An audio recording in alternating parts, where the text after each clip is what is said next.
as I promised, we're gonna take a look at Exia. Without further ado, let's go! Now, if you don't know what the first grade line is or what the specific figure is, then you can go and check out my unboxing video, which is down in the link below. And if you are too tired of watching the links, you can look at the comment section. I pinned my own comment so you can look to that video.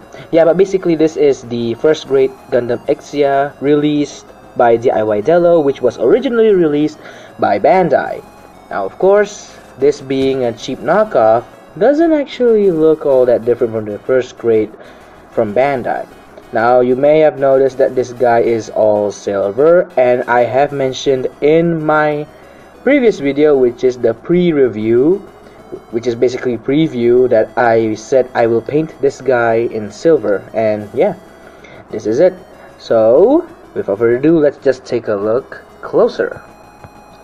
Now, of course, I used a little bit of silver paint because silver is all I had, but yeah, I painted these feet silver because these were all red. I painted this part all silver, and this fist here I painted with black marker. Same with the joints here, as you can see there.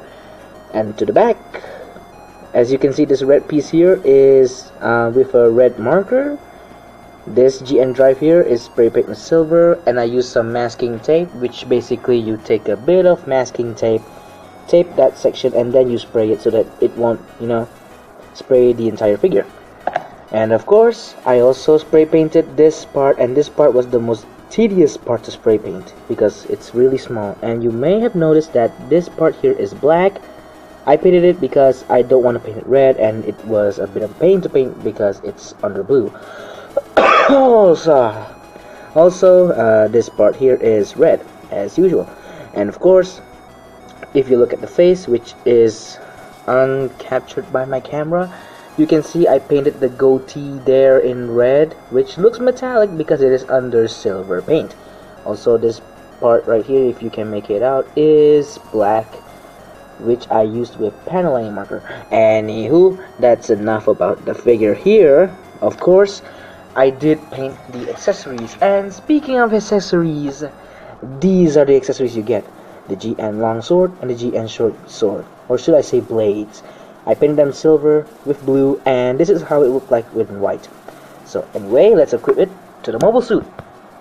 Now, in the hands, this guy does look a little bit armed, but yeah, because these weapons look thin, to be honest, they do look cheap.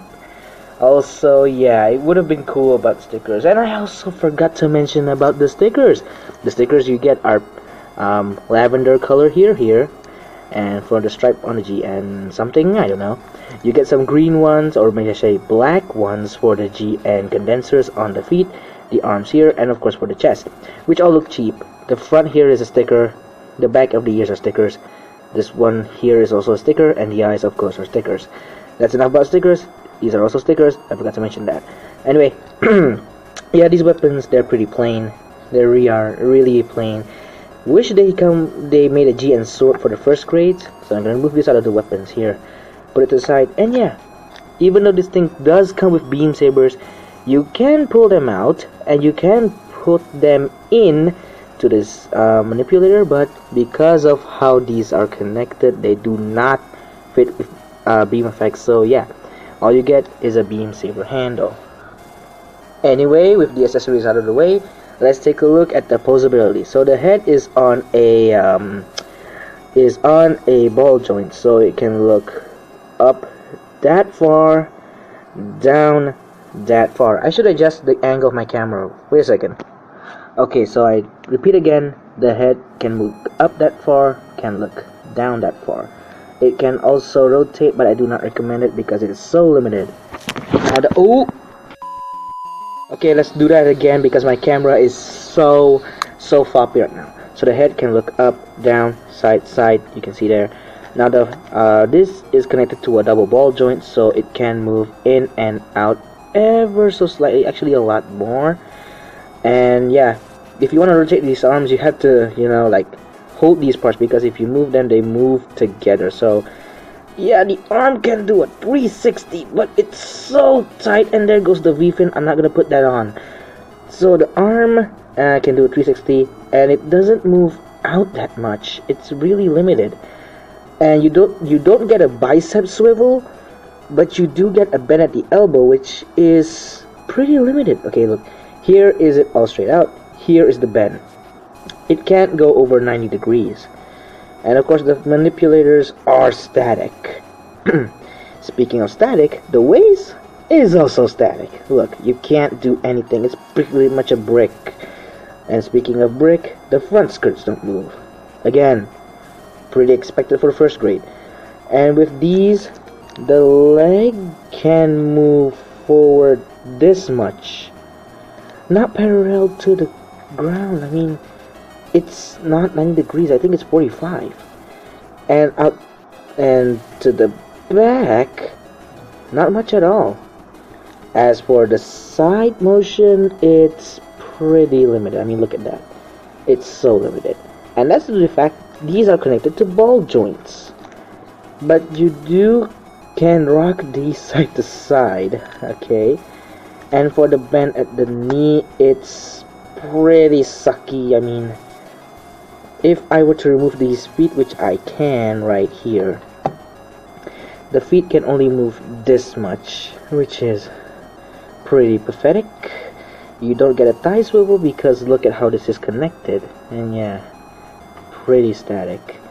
As for the feet itself, it's connected to this double ball joint, so when you connect that, it can move down this much, up this much, and of course the side to side is pretty limited. So let's see what this guy can do on the ground. So after fiddling this guy for at least 2 to 3 minutes, this is the ground plus I can get. It's pretty limited. It really is. It's not high grade worthy. Although it does look the high grade, it's not that. I mean, look, the feet are all like they are flat. But yeah, any sort of poses you get is gonna look so terrible. I mean, look here. See, it's not that perfect in any angle. Fortunately, this guy does come, with an action base. So let's get him up in the air. So yeah, this is the only dynamic pose you can get on the action base, but at least you don't have to like worry about stability issues. Although this part right here, I tried to twist it, but it kind of came off. So yeah, in terms of posability, this guy is not the best, but in terms of looks, this is the best. But I'll save it to the verdict. For now, let's do some size comparisons. As the name is 1/144 scale, this guy does achieve the mark of 5 inches, I guess, maybe 4.9. So yeah, let's get to the actual size comparison. Here he is next to a high grade Universal Century Gundam Revive, which is, as you can see, it's almost the same height but not quite. Here he is next to Gundam Virtue, also a first grade.